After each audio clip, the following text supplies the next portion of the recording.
PDIP di tengah gelombang perubahan. Catatan Dr. Muhammad Ali bin Dahlan.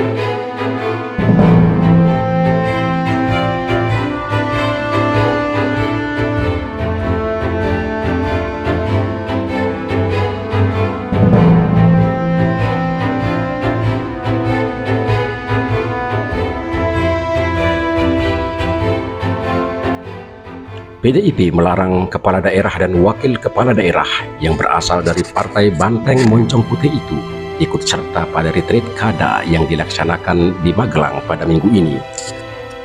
Ditinjau dari segi kemanfaatannya, ada benarnya jika larangan tersebut dilakukan karena daerah yang dipimpin sudah cukup lama tidak memiliki pimpinan definitif. Kepala daerah tentu saja memerlukan waktu untuk segera bekerja mengejar ketertinggalan, sedangkan retret yang intinya semacam ceramah dari menteri-menteri dapat dilakukan dengan cara lain, misalnya dengan menggunakan cara online. Tindakan PDIP menjadi menarik ketika hal tersebut dikait-kaitkan dengan penahanan sekjen partai tersebut oleh aparat penegak hukum KPK yang secara kebetulan momentumnya berada dalam kurun waktu yang bersebelahan.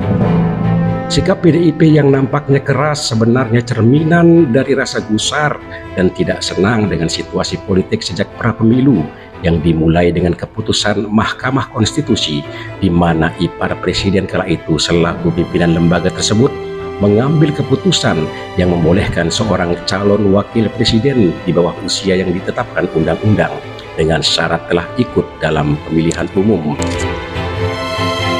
Tentu saja maksud ketentuan tersebut ditujukan pada kesiapan anak presiden saat itu agar dapat ikut serta dalam kontestasi pilpres.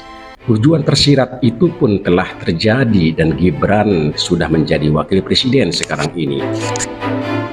Dalam pemilihan presiden 2024, Prabowo menang dan wakilnya Gibran tentu saja ikut menang dan kini menjadi wakil presiden Indonesia.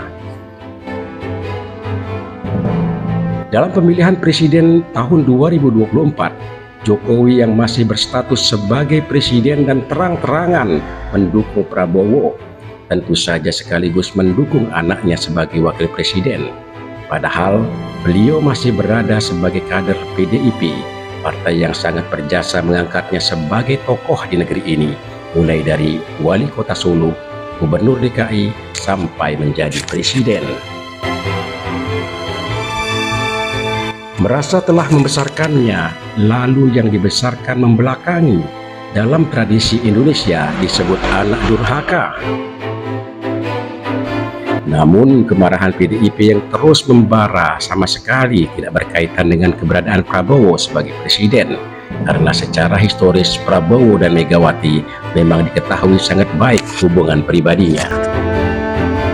Seandainya pemerintahan Prabowo terus menjalin kerjasama dengan Jokowi, maka hal tersebut akan terus mengobarkan rasa tidak puas dari PDIP. Kedudukan PDIP akan semakin mengeras sebagai partai oposisi di Indonesia, walaupun sistem ketatanegaraan kita tidak kenal partai oposisi. Masyarakat maju Indonesia memerlukan kekuatan di luar pemerintahan sebagai penyeimbang.